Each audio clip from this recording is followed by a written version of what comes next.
మీ పిల్లలు మిమ్మల్ని ఎప్పుడైనా వీరుడు ఎవరంటే ఎలా ఉంటాడు అని అడిగితే హిందూ రాజ్య స్థాపన కోసం భవానీ మాత ఇచ్చిన ఖడ్గం పట్టుకుని 390కి పైగా యుద్ధాలు చేసి ఏ యుద్ధంలో కూడా గెలుపు తప్ప ఓటమి తెలియని హైందవ వీరుడు ఛత్రపతి శివాజీని చూపించండి.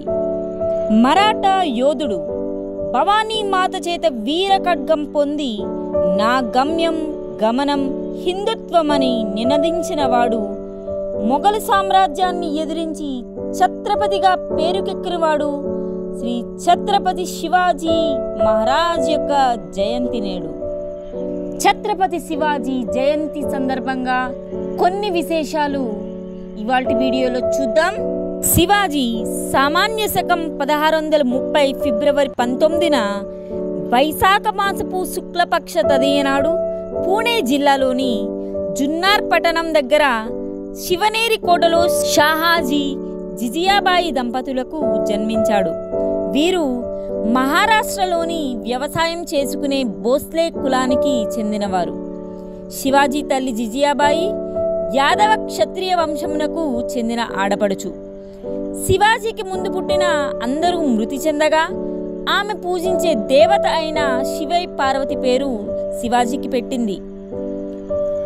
షాహాజీ నిజాంలను ఓడించి గెలుచుకున్న ప్రాంతాల్లో సామ్రాజ్యాన్ని నెలకొల్పడానికి ప్రయత్నిస్తుండగా మొఘలులు ఆదిల్ షాతో కలిసి షాహాజీని ఓడించారు. ఆదిల్ షాతో సంధి ప్రకారం షాహాజీ ప్రస్తుత బెంగుళూరు ప్రాంతాన్ని జాగీరుగా పొంది పూణే వదిలి వెళ్ళవలసి వచ్చింది. షాహాజీ పూణేలో తనకున్న జాగీరును వదులుకోవలసిన అవసరం లేకుండా ఒప్పందం కుదుర్చుకున్నాడు. షాహాజీ పూణేలో తన జాగీరు వ్యవహారాలను తన భార్యకు అప్పగించి యువకుడైన శివాజీకి రాజనీతి వ్యవహారాలు నేర్పడానికి కొందరు ముఖ్య అనుచరులతో కలిసి ఒక విభాగాన్ని ఏర్పాటు చేసి తాను బెంగుళూరు జాగీరుకు వెళ్ళాడు. శివాజీ తల్లి అతనికి పుట్టిన భూమిపైన ప్రజలపైన ప్రేమ కలుగునట్లు విద్యాబుద్ధులు నేర్పించింది. చిన్నప్పటి నుండి భారత రామాయణ బలిచక్రవర్తి గాథలు చెప్పి వీర లక్షణాలను మొలకింపజేసింది. పరమత సహనం, స్త్రీల పట్ల గౌరవం తన తల్లి వద్దనే నేర్చుకున్నాడు. తన తండ్రి పొందిన పరాజయాలను క్షుణ్ణంగా అధ్యయనం చేసి అనతి కాలంలోనే శివాజీ యుద్ధ తంత్రాలలో నిష్ణాతుడయ్యాడు. సకల విద్యలు తెలుసుకున్న శివాజీ మరాఠా సామ్రాజ్య స్థాపనే లక్ష్యంగా తన వ్యూహాలు మొదలుపెట్టాడు. 17 ఏళ్ల వయసులో శివాజీ మొట్టమొదటి యుద్ధం చేసి బీజాపూర్ సామ్రాజ్యానికి చెందిన తోర్నా కోటను సొంతం చేసుకున్నాడు. మరో 3 ఏళ్లలో కొండన, రాజ్ఘట్ కోటలను సొంతం చేసుకుని పూణే ప్రాంతాన్నంతా తన స్వాధీనంలోకి తెచ్చుకున్నాడు. శివాజీ తన కోటలను సొంతం చేసుకోవడం చూసి ఆదిల్ షా మోసపూరితంగా శివాజీ తండ్రి అయిన షాహాజీని బందీ చేశాడు. తర్వాత శివాజీని బెంగుళూరులో ఉన్న శివాజీ అన్న అయిన సంభాజీని పట్టుకోవడానికి 2 సైన్యాలను పంపగా అన్నదమ్ములిద్దరూ ఆ సైన్యాలను ఓడించి తమ తండ్రిని బంధ విముక్తుడిని చేయించుకున్నారు. అప్పుడు ఆదిల్ షా యుద్ధ భయంకరుడుగా పేరు పొందిన అఫ్జల్ ఖాన్ను శివాజీపైకి యుద్ధానికి పంపించాడు. శివాజీ మెరుపుదాడులు, గెరిల్లా యుద్ధ పద్ధతులు తెలుసుకున్న అఫ్జల్ ఖాన్ అతడిని ఓడించడానికి యుద్ధభూమి మాత్రమే ఏకైక మార్గమని తలచి శివాజీని రెచ్చగొట్టడానికి శివాజీ ఇష్టదైవమైన భవానీదేవి దేవాలయాలను కూల్చాడు. ఇది తెలిసిన శివాజీ తాను యుద్ధానికి సిద్ధముగా లేనని చర్చలకు ఆహ్వానించాడు. ప్రతాప్గఢ్ కోట దగ్గర సమావేశమవ్వడానికి ఇద్దరు అంగీకరించారు. అఫ్జల్ ఖాన్ సంగతి తెలిసిన శివాజీ ఉక్కు కవచాన్ని ధరించి పిడిబాకు లోపల దాచుకున్నాడు.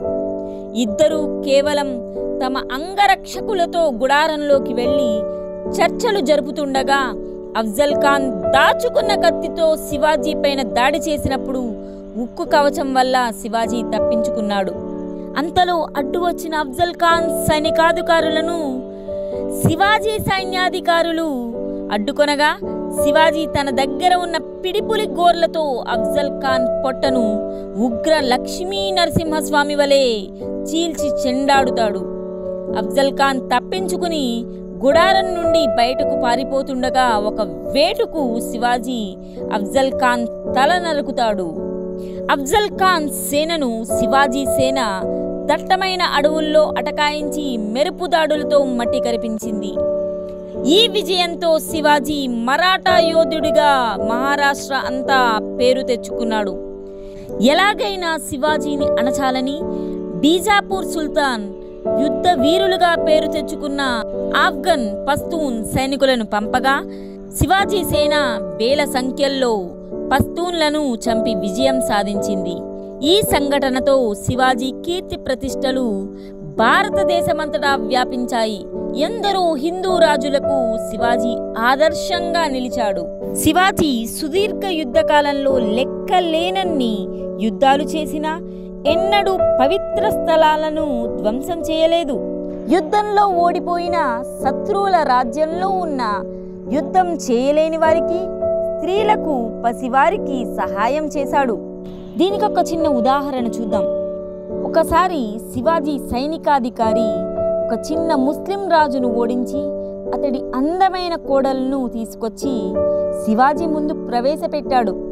శివాజీ ఆమెతో, నా తల్లి కూడా మీ అంత అందమైనది అయితే నేను కూడా అందంగా ఉండేవాడిని అంటూ ఆమెని తల్లిలా గౌరవించి కానుకలతో ఆమె రాజ్యానికి పంపించాడు.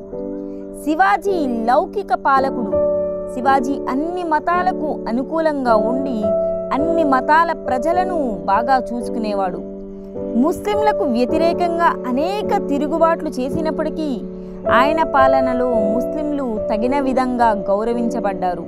నిస్వార్థంగా ప్రజలకు సేవ చేయడం, తాను చేస్తున్న పని పట్ల అంకిత భావం, మచ్చలేని వ్యక్తిత్వం ఆయన అనుచరులకు, ప్రజలకు ఆదర్శంగా నిలిచాయి.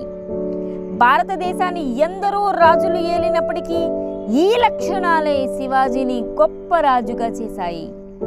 ఇవి శివాజీ మహారాజు యొక్క జీవితంలోని కొన్ని విశేషాలు. మా ఛానల్ మీకు నచ్చినట్లయితే please like, share and subscribe. Thank you for watching.